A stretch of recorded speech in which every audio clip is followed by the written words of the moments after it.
Hey there, I am back with another deck review, and today we're going to be looking at Capsize from Circe's game. Now, this is the first deck from Circe's game. It was released on Kickstarter, and it's a classical deck of cards outfitted with an equally classic nautical theme. Not too much else I can say about the theme or the inspiration behind the deck, but let's get into it and see how she did with her freshman deck. All right, starting with the tuck case. It's done on this sort of matte finish to it. Dark navy blue background that you can see is made up of waves of the ocean back there. Really nice patterning to the deck. Almost gives it a texture that you can see, if that makes sense. No embossing or anything like that on the tuck case, but you get this really nice kind of comic book style hand-drawn and inked artwork on the front. You get the banner with Capsize and then an amalgamation of different classic sailor symbols, the ship's wheel, the captain's hat, the anchor, and the spyglass crossed in the background. Really nice shading that's done on this one. I'm a fan of comic books, so that art really kind of hits home for me. You get the ropes kind of running across the top and the bottom that extend over to the sides here to frame up Capsize playing cards on one side and By Circe's Game on the other.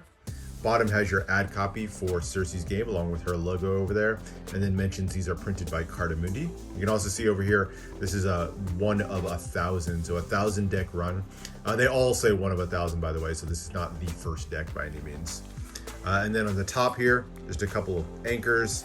The back, this isn't the back design of the cards, but another really cool piece of artwork introducing a character we're gonna see appear a couple other times in the deck, and that's the Kraken, that iconic sea monster. And you can see him with the tentacles wrapped around the compass and anchor there. Those tentacles always make for fantastic artwork in my mind. It's just the motion of the writhing tentacles, really great choice, and that pop of orange just really stands out against that darker background. You get the By Circe's Game down there at the bottom, and then finishes out with a white and black postage stamp style seal featuring a mermaid there in the center. Opening up the inner flap, fantastic pun, all hands on deck. Couldn't think of a better one to put there. And then the seagulls there on the inner flaps. And then the interior of the tuck, you get a map scene all the way down. A little bit hard to see here, but one of the other extras that you can pick up with this deck, actually you can do this with a lot of different decks, is a deck invert. It's a really cool way to kind of appreciate the interior of a tuck. But basically what's done on these is they'll take these standard tucks, unglue them, and then re-glue them completely inverted, which lets you appreciate some of the interior artwork of them. This one was actually done by RB Studio, so you can go check it out if you want to get an inverted tuck of this deck or any other from him. But really cool to kind of see all of the details of the interior of the tuck, because sometimes it's hard to look down into the tuck and really appreciate all those details. But you can see all the land masses and even our friend the Kraken there showing up in the water as well.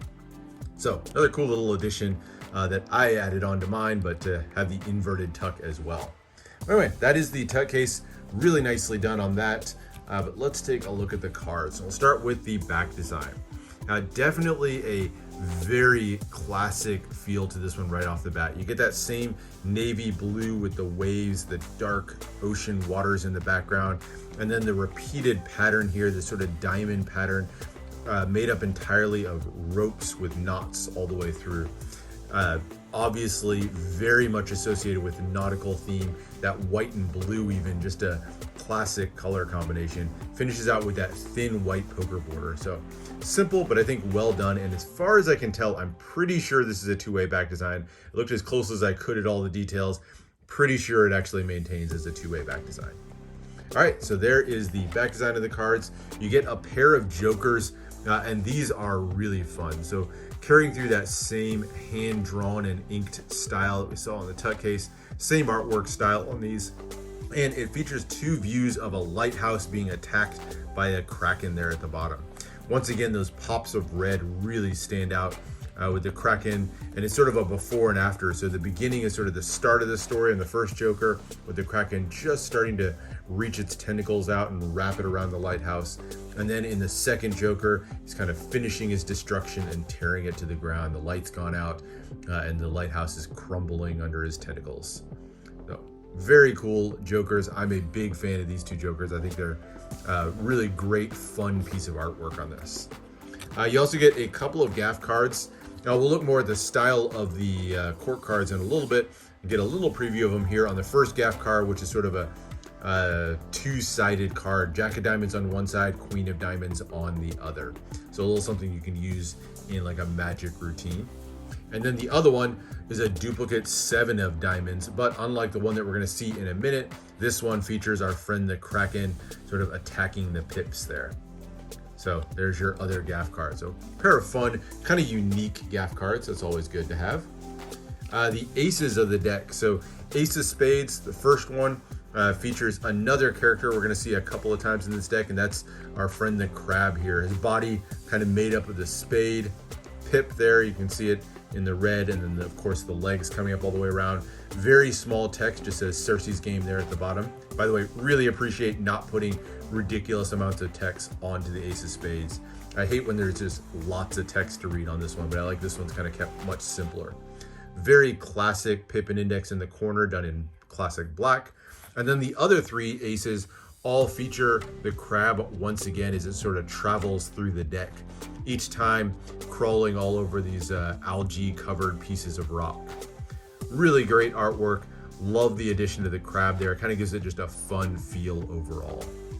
So there's your 4 aces. Now the number cards are all kept much more classical. Pretty much standard shaped pips there in the center. Obviously very slightly customized, but nothing that's going to stand out too much if you're used to bicycle cards or anything like that. There is a slight gradation in the texture on these, a little bit of a scale pattern on the spade pips. Let me see if I can zoom in. I'm not even sure it's going to show up on camera. Yeah, you probably can't even see that there, but there is a slight change in the pattern on the spade pips. That's very, very hard to make out on the black. I wish it had gone a little bit lighter so you could have made out that pattern a little bit better. You can see it a little bit better on the red cards. Those are done in a deep crimson, and you can kind of see that scale pattern that's done on the diamond pips there. So it shows up a little bit more in the red, but even there, I think it could have had a little bit more contrast. But classic shapes to the pips, slightly custom layout, but one that I think is a really nice, pleasing layout. So no complaints on that front. But otherwise, mostly just meant to be very functional pips all the way through. I think that's achieved nicely. So not too much else to say about the pips. You get a deeper red crimson on the red cards, classic black on the black cards. And then we get to the quartz. And these are all going to feature sailors, beautiful two-way quartz. Again, that same classic art style overall. Not too much to say about them. They all feature different characters you'd find on the boat.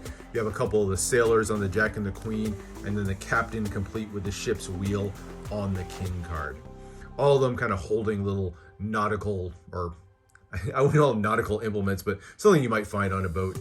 Jack of Spades having a little drink there, Queen of Spades with the spyglass in her hands, and of course the King of Spades with the ship's wheel and the pipe in his mouth.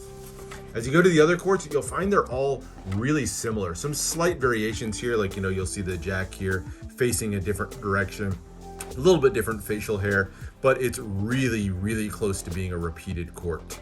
But same feel to these overall. And then as you go to the black cards, you'll see that the black cards actually do repeat. So if I put the 2 jacks, Jack of Spades and Jack of Clubs there, those are actually repeating quartz. So the black cards are repeating, and then the red cards are repeating, if that makes sense. So King of Diamonds, King of Hearts are going to be the same card. King of Clubs, King of Clubs, King of Spades are going to be the same card. So nice look to them. I would have liked a little bit more variation in the court cards because I think the artwork's really well done on them.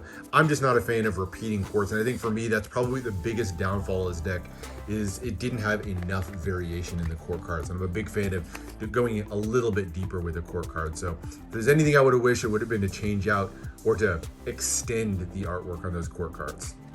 But overall, a really nice classical feeling deck of cards. It's done on that slimline finish from Cardamundi, my favorite stock and finish in the world. Very super thin, very soft feeling deck of cards. They dribble beautifully. They fan so smoothly. So this is the best stock in the world. Can't complain at all on the handling front. And that brings us to uses of the deck. Well, for me, it's a functional deck that you're gonna want to make use of as much as possible. There's really classic feel to the deck overall. Great for gameplay, usable for Magic, even has those couple of extra gaff cards to make it a little bit interesting. Just overall, I think a really nice, easy to use deck. Now there is actually a second version of this deck that's out there. This one's the Voyage edition. This was done just as an extra on the campaign. As you can see, has a completely different tuck case. This is actually meant to be a throwback to some of the original designs of Capsize. So as she was developing the final deck, we went through a lot of iterations over the course of something like a year to get this all created. And so this one's an homage to where the deck began. As you can see, has a lot of the same elements that made its way to the final deck, but the background is completely replaced with the map scene in the background, that light blue and light green. Definitely has a very different feel to it overall. Kind of reminds one maybe of like the Eye of the Ocean deck or something like that from Stockholm 17. On the bottom here, you'll see that this one is only available to friends, family, and backers of the first campaign. There were supposedly only 50 of these produced, so very limited version of the deck. Has a different seal here with the swordfish there instead of the mermaid. And then as you open it up, nothing printed on the interior of this one. So these were just done by MPC, I believe, printed these. So these weren't printed by Cardamundi, but just done in a much lower run from MPC. And the cards themselves are kind of changed too. So there was definitely some evolution to the cards as she went through. So the Ace of Spades doesn't have our crab friend on it yet, but does have that sort of gradation on the background. And actually, you can see that difference a little bit better here. So you can zoom in. But there you go. You can kind of see that scale pattern on this a little bit better. But otherwise, a lot of the same elements. And then one of the cool things I think about this one, you get the look at the very rough, still sketched versions of the court cards, which I think is a great addition. Kind of gives you that feel of like the deck in progress. I mean, even has things like, still has that hard line down the center dividing the two sides of the court card.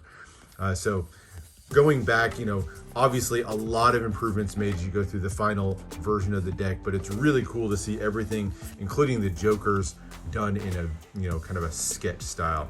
And there you go. There's the sketch version of the Ace of Spades on the, I guess I call it the gaff card. So the background as well features, or the backs of the cards also feature a bit of a change. You can see here, originally she was going with a much lighter feel to it. For me personally, I'm glad she went with the darker feel to the deck. I think it's a much more classic color combination. So really cool to see how the deck evolved. But for me overall, especially as a first deck, I think she did a great job overall with the final version of the deck. So I'll put a link down in the description if you want to go pick up some of these for yourself. Definitely worth checking out, and there are still some available if you want to grab one. So thanks for watching. Hope you enjoyed this look at Capsize. Congrats to Circe's game on her first deck. And hey, make sure you subscribe to the channel for more deck reviews and unboxings. Let me know what else you want to see, and I'll see you for the next one.